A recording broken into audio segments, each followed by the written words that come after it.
Welcome to the cast.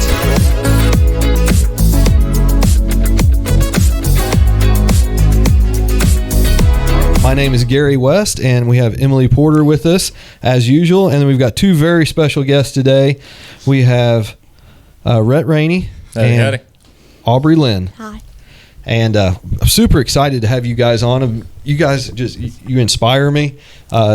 Maybe that's weird since I'm older than you, but when I grow up, I want to be like you too.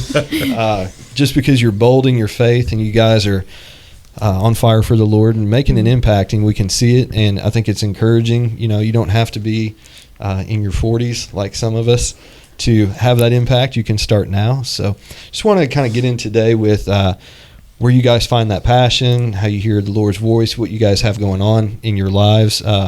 So let's start with Rhett, Rainey. Rhett, how you doing today, bud? Pretty good. Good deal. Glad to have you. So we were just talking, you've been coming to the church now for 9-ish years? 9 and a half, somewhere in there. Yeah. Uh-huh. I remember when you started, you were a young fella, or a little guy, but you were actually like mature. Right. Like, you've always been more of a mature person than a little kid, at least in my eyes. Yeah. So when you came to the church, you were in the Rangers group? Yeah, you were actually one of my leaders, I remember. Okay. I think you may have joined as a leader like a year after or something like that I started coming. Yep. But yeah, I remember you being one of the leaders. Kerry Owens, I believe that was his name. He was one of my teachers. Or not Kerry Owens, that's her husband at the time. He was one of my leaders. It was Kerry, though. Oh, Anthony. Kerry Poole. Yeah. Kerry Poole. Yeah. Okay. Yeah, I left him. He was awesome on one of the end nights we had or whatever, staying here at the church. It was awesome. Were they doing the polar campouts then? I never made it to one. They quit doing Me this either. Shocking. Yeah, they stopped doing a lot of that stuff, honestly. Right about the time we come, I think I went on a few little outings and stuff, but that was kind of when they kind of backed off and stuff. Some people may stopped coming for a little while. So I never got the full Ranger experience, I guess you could say. Yeah. COVID threw a wrench into that kind of stuff too. It did, yeah, for sure. And that's kind of when I got out of it. I've stepped in and did that for a while, and it was okay, but it probably wasn't the best fit for me. Right. Like when I was teaching, I have a teaching degree. My teaching degree is for high school kids, not the young kids. So I do have some limitations there. And so from there, you've moved into you have a name for the youth? Collide. That's what I was trying to say. Yeah. Collide, and you've been there now. You're the senior. You're the old guy. Yeah, I'm the oldest in the youth group. I feel like it's weird. I feel like I'm stuck in the middle. Like I'm not young enough to be a student, I guess, in the eyes of the student, but I'm not old enough to be like a full leader in the eyes of the leader.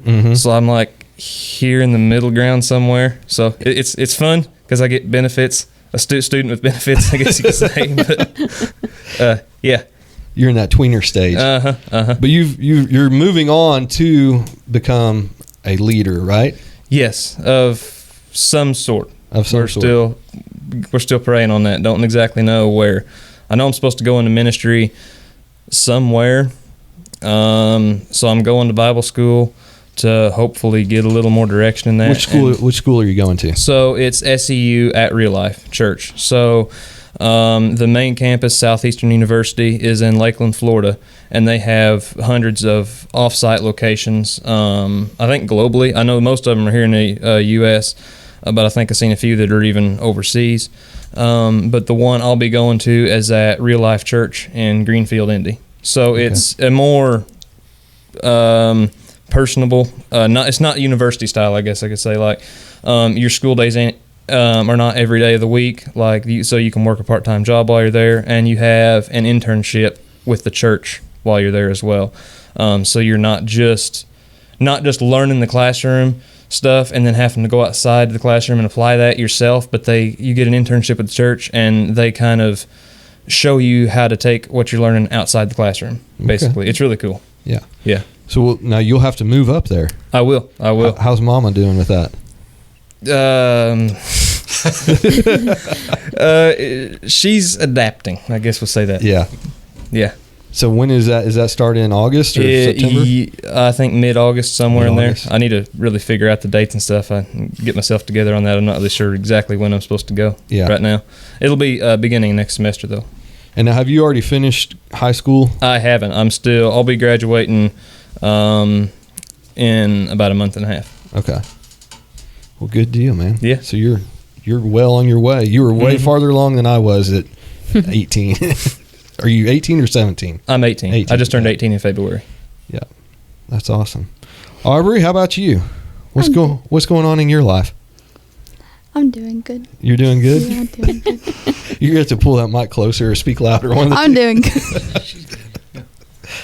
Aubrey, you're a multi-sport athlete, aren't you? Yeah, I play a lot of sports. What do you do for the middle school teams? I'm doing basketball right now. Well, basketball season ended maybe like mid-February. I'm starting track right now, and I'm going to start playing soccer for the high school. Wow. Oh, that's awesome. Yeah. So track, are you a long distance girl or short distance? We've only done a few practices, and this is like my first year doing it. But I'm going to do long distance. I'm going to do like shot put and discus. And I'm really excited for it. I've always wondered why somebody would want to run. I hate running. Then why are we doing track? Because I want to get more stamina. And for soccer? Well, for basketball. Okay. And I'm doing soccer to get more like stamina for basketball. So all this is for basketball? Yeah. Okay. Okay. Good deal. And so you're an 8th grader, right? Yeah. Going into your freshman year out at BNL? Yeah. You're 14. How do you feel about the transfer into the bigger school? I'm not nervous, I'd say. I'm just like thinking about how big it is and trying to figure out like the layout of it and like seeing like which departments, like the math department and this and that. Cause I'm only taking sophomore classes as a freshman, so I got to figure that out too. So yeah. Sophomore classes as a freshman? Yeah. Oh wow. That's awesome. How does that work? Like, I'm in like freshman classes right now. Some of them. So they kind of like how you take college classes in high school. Yeah, kind of like that. Yeah. I didn't take college classes in college. But so are you in any kind of ministry groups at the school? Do they have any? There's one ministry group, and it's called After the Bell. It's led by a teacher and another guy who he's like a sub at BNL. Okay. It's where we go to this teacher's room after school. There's snacks and there's drinks, and you get to hang out for a little bit. And then we do a game, and then we do like a funny video, and then we do a lesson. And then the guy who's not really affiliated with the school who runs it, he correlates it to like how it's like can correlate to our lives too. So it's like a cool thing. Then if we have time at the end, we do a game again, and it's every Tuesday. It's a lot of fun. How many kids do you think are there? 20 to 30. Wow. Maybe. Yeah. That's pretty good. That's pretty healthy. Yeah, that is. I love that.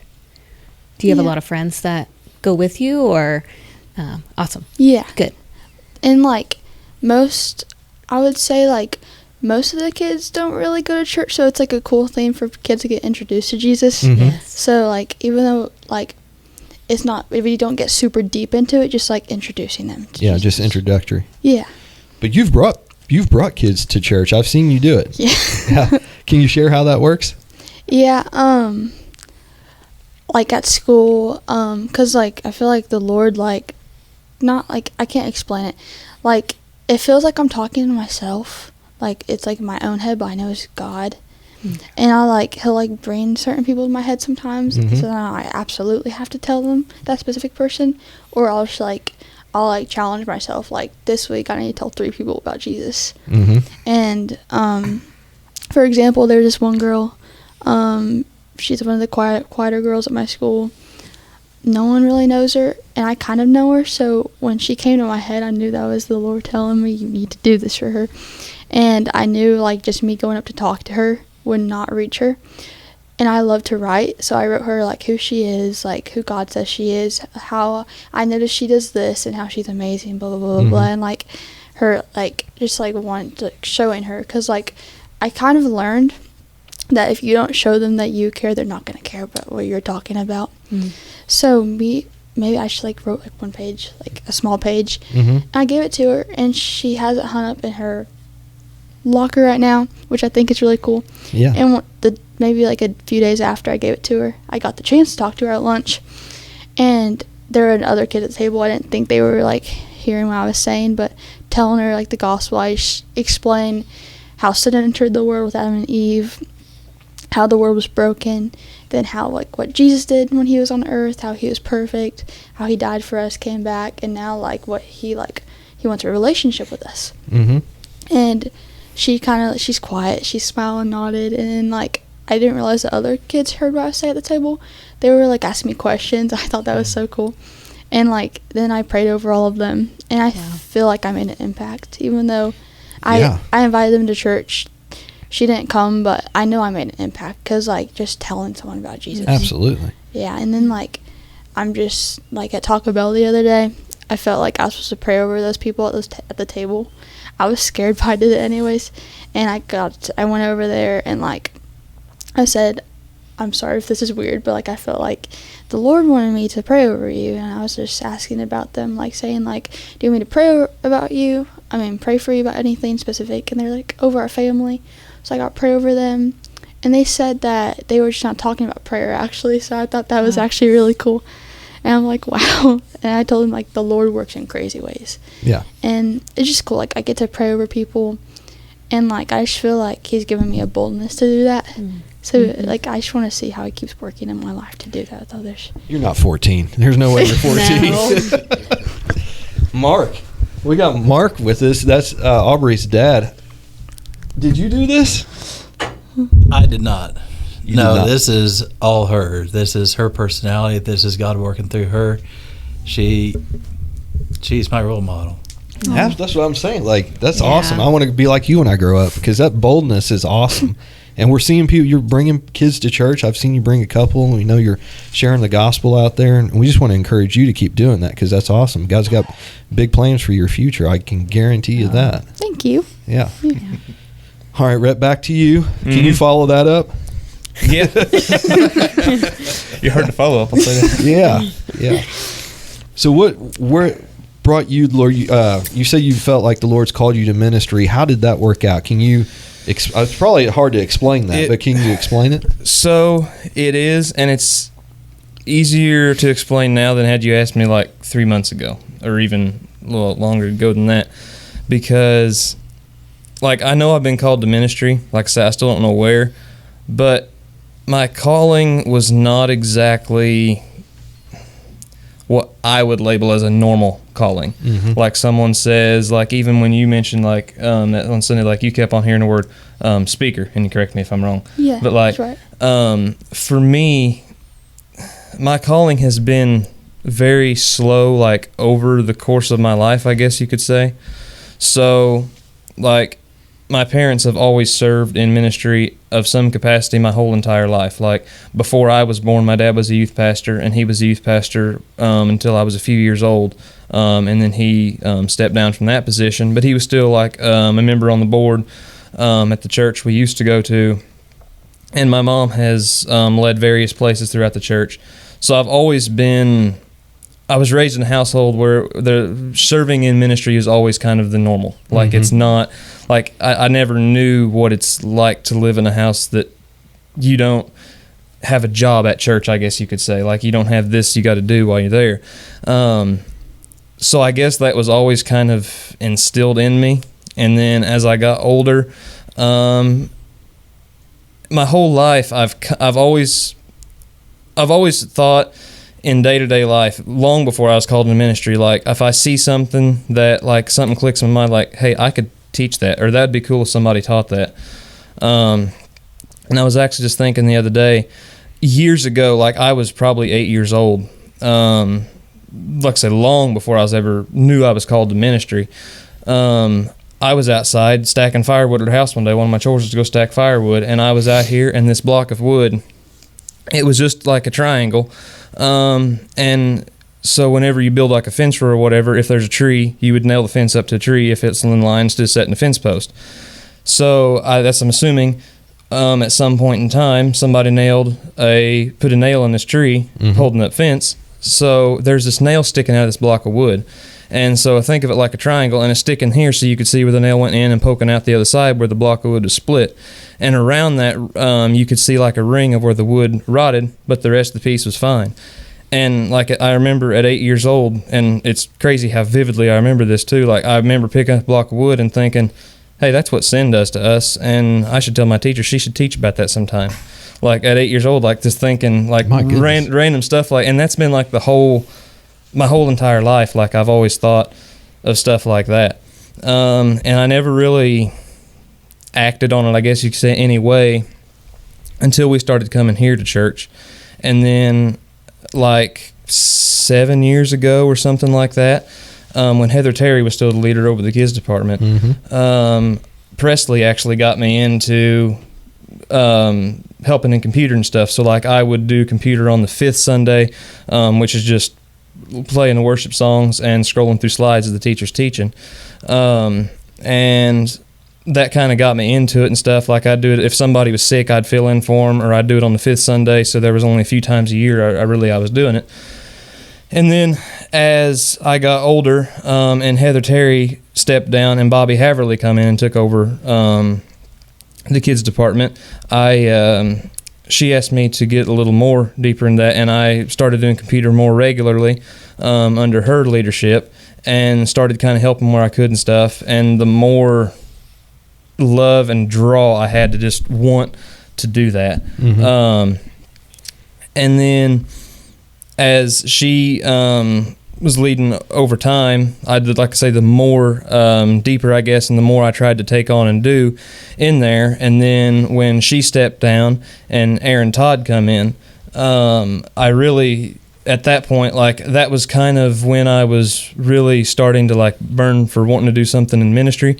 And so I started taking over, and like now I come in every week and just like load the worship songs, download new worship songs for the kids, load the slides, download lessons sometimes, and stuff like that. And that kind of over time, like it's just progressed as the more deeper and deeper I've went into it. And then at the same time, I started kind of feeling like I needed to maybe teach in youth. And probably a year before I knew I was called to ministry from camp last year, I was doing my devotion one day at home, and something really, really stuck out from the devotion. It was about the prodigal son, story of the prodigal son, and a piece of that story really, really stuck out to me, and I thought, I need to teach that in youth. But it was weird because like you're not the teacher. Yeah, I'm not the teacher. I never even thought about teaching in youth and stuff. And I was like, I need to teach in youth. And I ended up, looking back now, I wish I would have then. But I didn't end up teaching then, and I got kind of busy and life got a little crazy. And so I didn't end up teaching then. And then fast forward to church camp of last summer. And while we're there one night, the same night that a lot of your stuff happened with getting called, that was the same night that was like the main milestone to me realizing I was called to ministry. And in that moment, so I went up and talked to Heidi after that night and during prayer and stuff, and I said, hey, like I've felt before like I need to talk in church before. And she said, well, I was already thinking the other day, like I need to be giving you room if you want to come in and teach. Like I see, like awesome. You need to be doing that already. And so she said, this is just an answer to that prayer. She said, we'll schedule some times once we get back home and you can come in and teach. And so a few months after church camp, I believe it was in like September of last year, I come in and taught for the first time in youth. And like that night, like the Lord just took over then, and like everything went amazing, couldn't have went better, on my end at least. And so like I say, the more like that fire just began to grow. And then she could let me come in and teach a little while later. And then like I played guitar this past December at church, and then Julie and Eli started asking me to help play in worship and stuff. And I don't getting up and talking in front of people doesn't really bother me, but for some reason when there's a guitar between me and the people like that, and it still makes me freak out. I just have learned to hide it, I guess.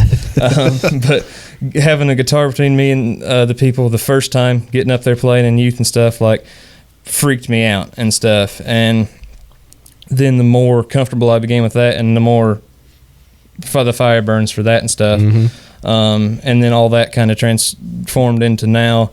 Like I knew I was called to ministry at camp last year, but I knew I was, but I didn't know I was, if that makes sense. Like it all happened very, very slow, but it came very fast, and the realization came very fast to me.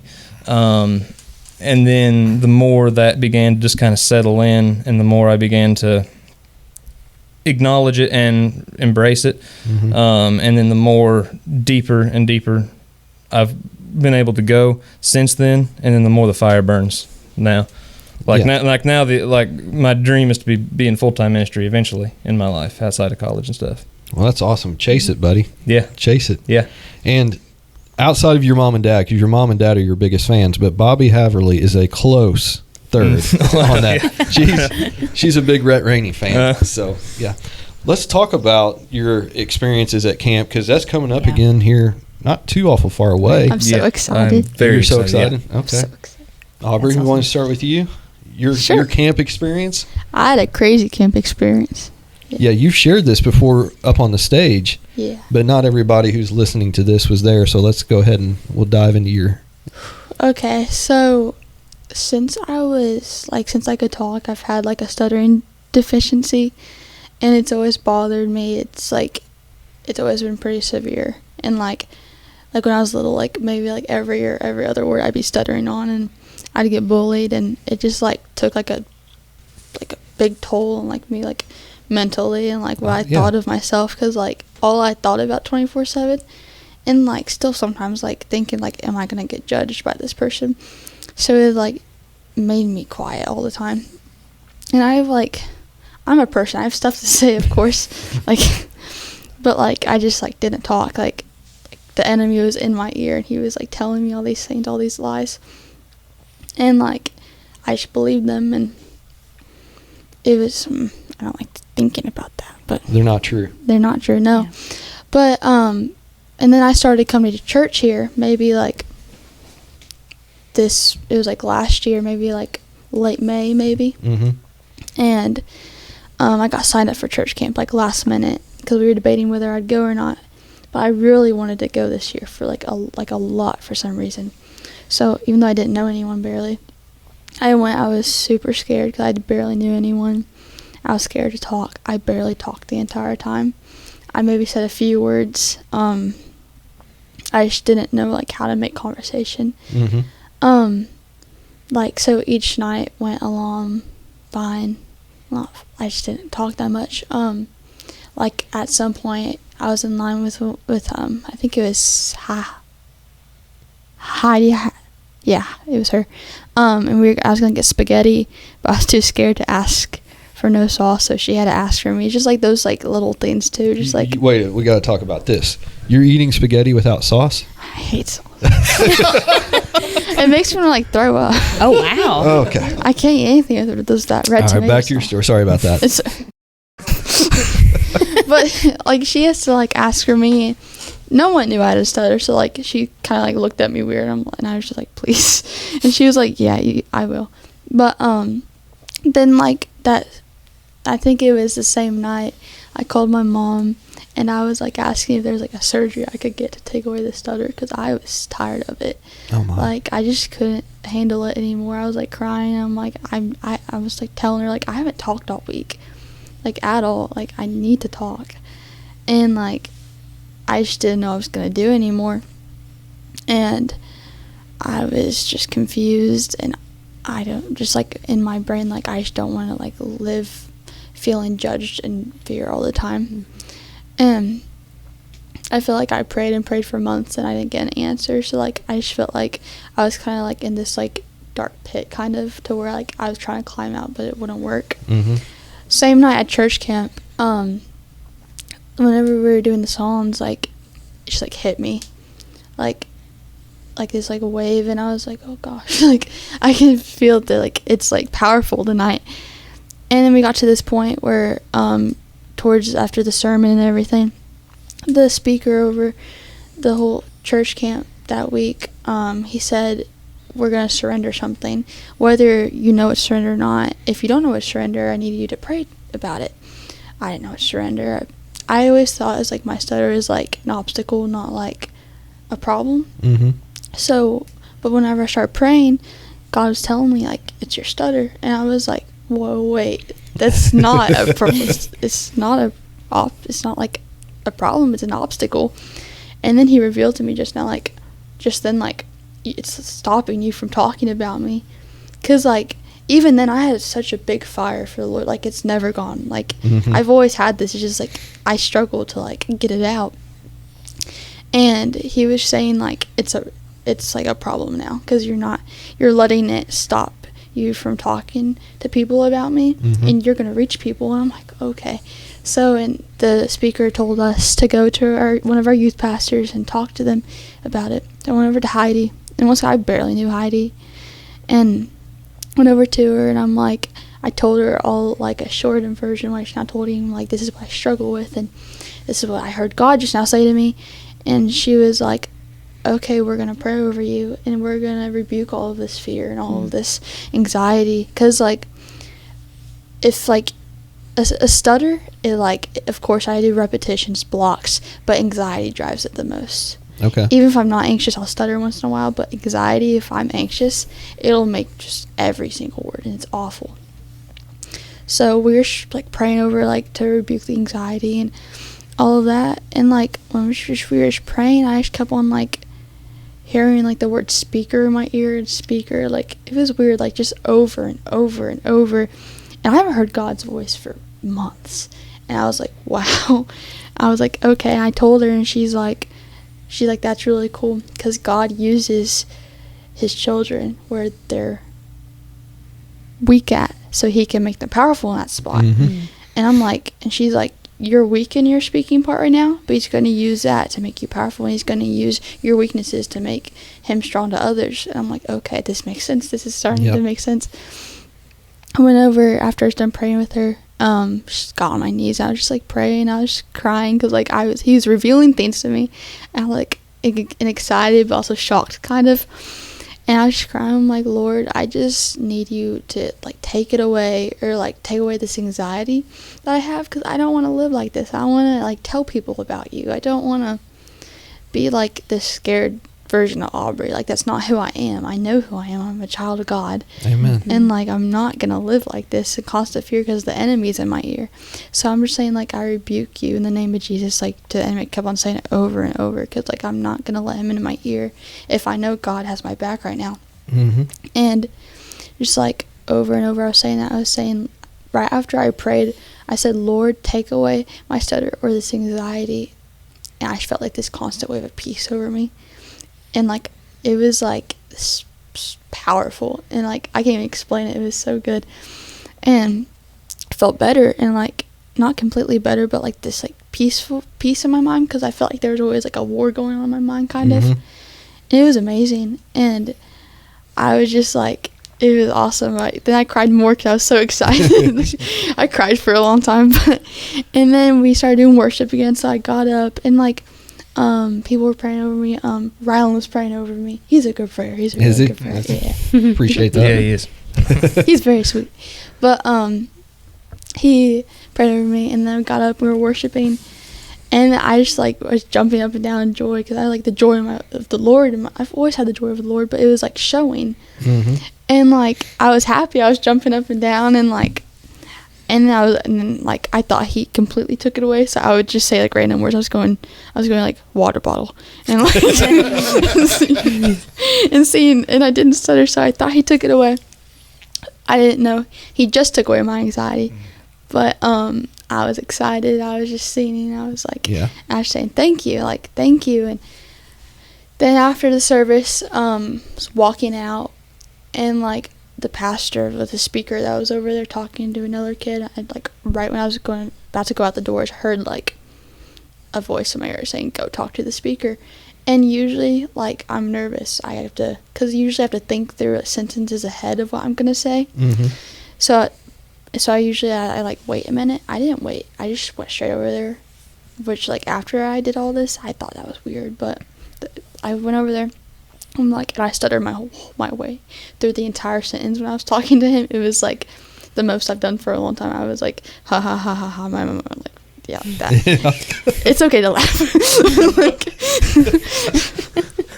but it was a real I said, like, hi, my name is Aubrey, this is what I go through, and like this just happened. I'm like, can you pray over me? Like, do you have any like stuff to tell me? And I felt like I'm supposed to talk to you. And I was super happy. And he was like, hey, Aubrey, and he told me 2 stories. He said, I have other friends who have a stutter who are speakers, and there's one who goes all around the world and speaks about Jesus, but like he got into a car wreck and it ruptured his brainstem. I think that's what he said, something like that. But God took, like, he didn't take it away. He just keeps on going around the world, just keeps speaking. So it's like inspirational to me. I'm like, okay, if he did that, maybe I can. Then he said, but there's another story where my friend grew up with a stutter, but God took away the anxiety from it.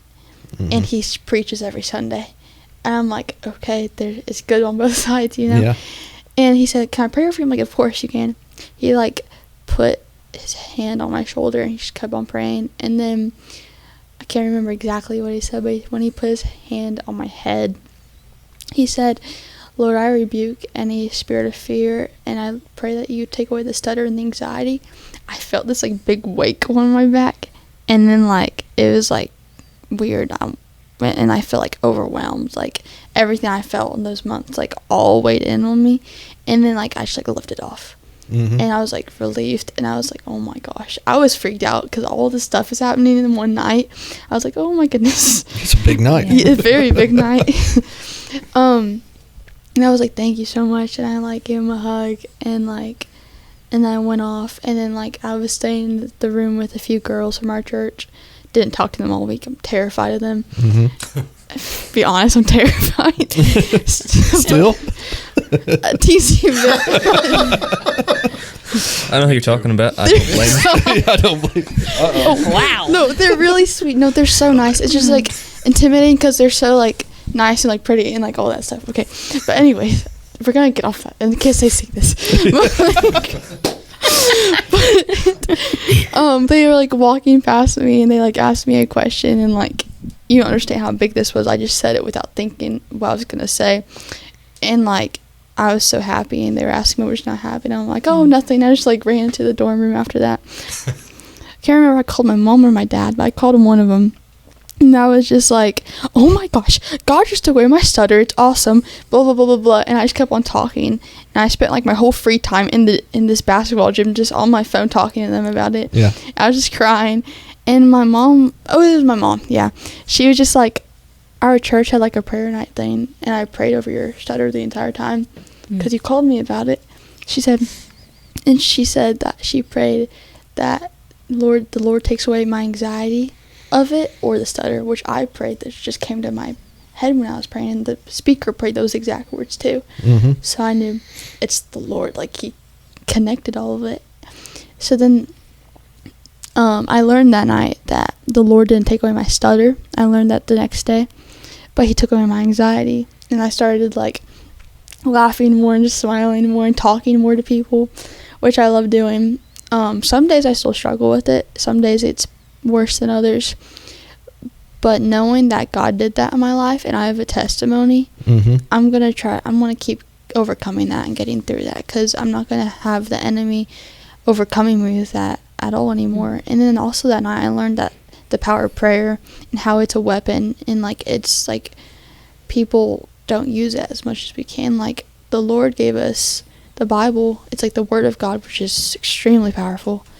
And then prayer, like, it seems so simple, just talking to God, which it is, but, like, it's so powerful. Like, my mom prays over that, those exact words, and then it comes over to me, and then, like, from, like, a different, like, hours away, and then, like, it's just in the same, like, a stranger, he prays the exact same thing over me. And just, like, we have such like a good God, and it's just like crazy how he works. But Amen. yeah, now I'm like, I get chances to speak at places, and like I got to speak at the church like the Sunday after we got back from church camp. Yeah.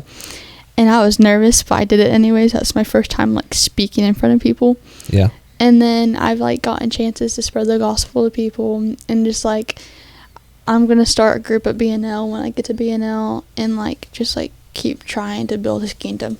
So Absolutely. Yeah. Keep going. Keep doing what you're doing. Yeah. That is awesome. I talked a lot. Sorry. No. No, that's great. Fantastic. Rhett, what was your experience like?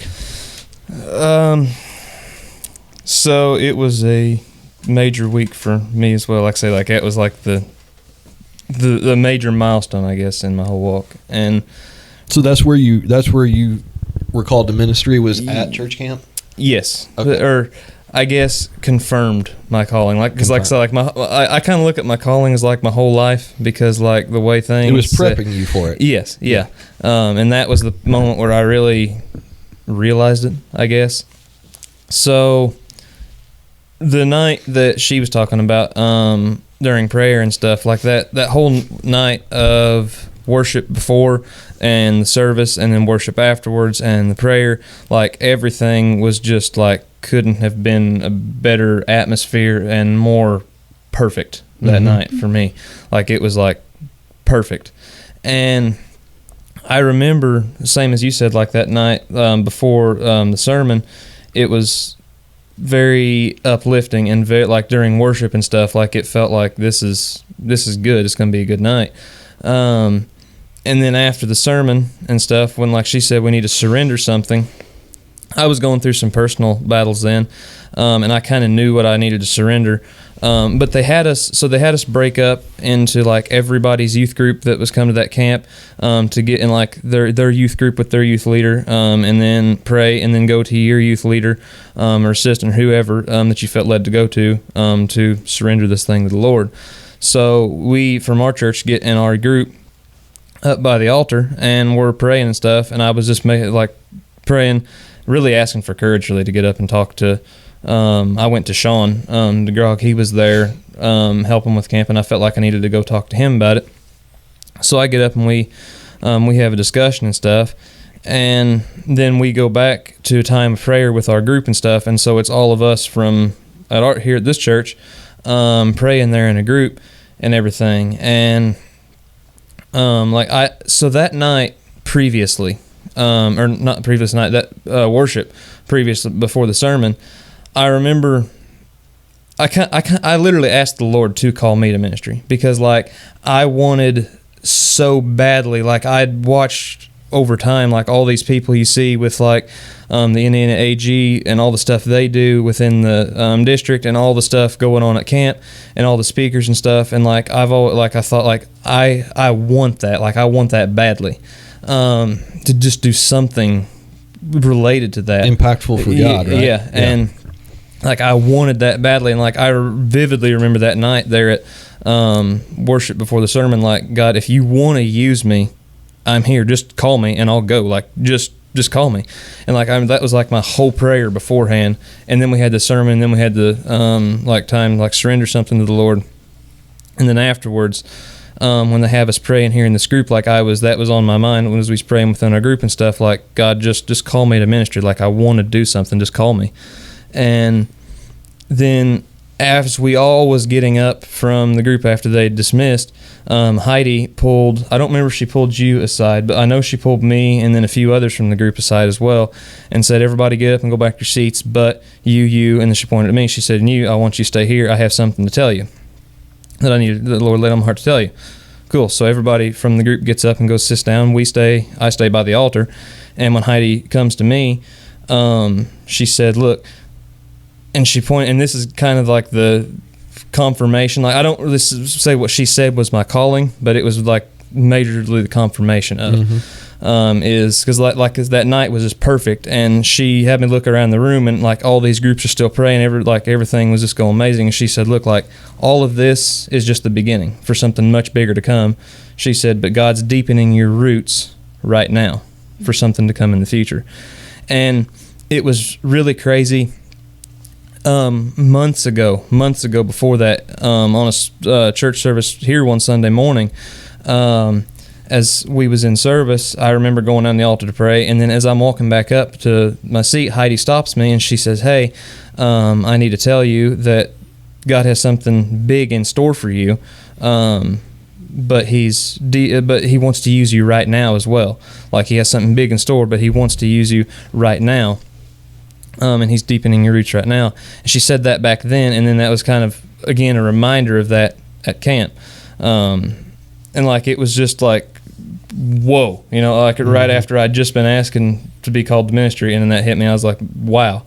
And, like, the rest of that night, like, I don't even, like, my mind was so far away from any, it was just so impactful and stuff. Like, I couldn't tell you what 2 + 2 was that night, because everything just all happened like crazy.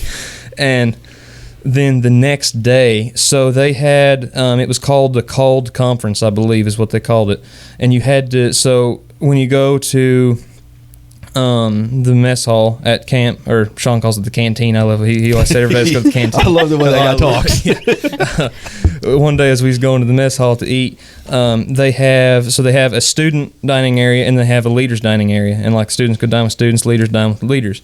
Well, in the leaders dining area that day, they had these little cards that you had to get from your youth pastor that said called on them, and they was having a conference in that room that day for people that thought they was called to ministry, and it was kind of, they just give you some resources and help you, hopefully give you a little direction and stuff. And so Heidi gave me one of those cards that morning before we was, or that afternoon before we headed to lunch. She said, "Hey, if you want to go, you can, no pressure, but I think it might be good for you if you went and sat in on this." Cool. So I went ahead and went, gave him my card, walked in the door, and sat down. And there was actually from my group, he wasn't from this church, but he was in my group that I ran around with there at camp. I didn't even know he was called to ministry, but he apparently was called to be a worship leader. So he was sitting there, so I gave me somebody, I knew in there. We went and sat down, talked. And another kid who was called to be a missionary in some country really far away. I don't remember exactly where it was. So we're all sitting there talking. And then it's really neat, and I did not realize this for a while, actually, until actually just a few months ago, that SEU at Real Life, the college I'm going to, they was actually there speaking that day at camp in that conference room, or in that dining area in that conference, and they, Sarah, the director over it, she was in there, and she was kind of explaining, here's what SEU at Real Life is and stuff, and we try and prepare you, and that was kind of my first introduction to that school. And then the leader, the camp speaker, he come up and he gave his testimony and stuff. Like he'd given it on stage, he kind of went a little more in depth in the room and stuff, and kind of talked about like what he done and stuff, and how he became called to ministry. And they just opened it up for like Q&A and said, like, if anybody has any questions or anything, like we're here to answer your questions, to help you out any way we can. And I didn't really ask anything then, but I went up afterwards to talk to the speaker, the camp speaker. And so at that time that I found out I was called to ministry, like I asked God to call me to ministry, but prior to that, like I was in the process of getting all my certifications to become a firefighter and stuff, and like I was in a fire science class and had fully planned on being in the fire service. So I went up to, and that was kind of on my mind the day after, like last night. Okay, now I'm called to ministry. What do I do now? Where do I go? And I remember talking to the speaker, and I was like, "Hey, like I'm called to go to ministry, I think." Like I say, I still was figuring out stuff, and I said, "I think I'm called to go to ministry, but I'm also working on going to the fire service." So I said, "Is that supposed to be hand in hand? Am I supposed to quit the fire service? Like, what am I supposed to do?" And he was very vague, I guess you could say, in the advice he gave me, because it was very quick conversation, because we had to move on, had other events going on that day. But in talking to him, he just said, "Look, like God might use the fire service, he might not." He said, "I would encourage you," and he told me, he said, "I would encourage you to look into SEU at Real Life." He said, like, they'll help prepare you for what you need in the future, and you can figure out where you need to go from there. And we talked for a minute, and then left. And then over time, like now I've decided like a career firefighting is not for me, Ministry is, but at that time, I was still trying to decide and everything. But yeah, that's kind of my take on camp that week, and the rest of that week was just like fun, letting everything like settle in and really soak it in and absorb it and stuff afterwards. Yeah. But yeah. It's hard to figure out what you're going to do at 18 for the rest of your life. It is, yeah. So, Emily, jump in here. I feel like I've done all the talking. I'm just like, I don't know, I'm just soaking it all in, thinking like I was an idiot at 14 and 18. Like, you guys got this together. I mean, I didn't know what I wanted to do, and I'm going to be honest, I was so scared of church camp. Like, I cried every time I went. So for you guys to just like absorb every moment that you were there and look forward to that, I'm blown away. And I'm like Gary, I want to be you guys when I grow up. But I don't know, listening to your guys' story, just please know that you are making an impact on whoever's going to listen to this. And I really encourage parents that have students going into, whether they're in kids church right now or going in the youth group or in youth group right now, like, your kids are called to something really amazing. And I don't know, I was over here thinking, like, I wonder what Mark's thinking right now, like watching your daughter just pour out her heart about Jesus and how proud you have to be.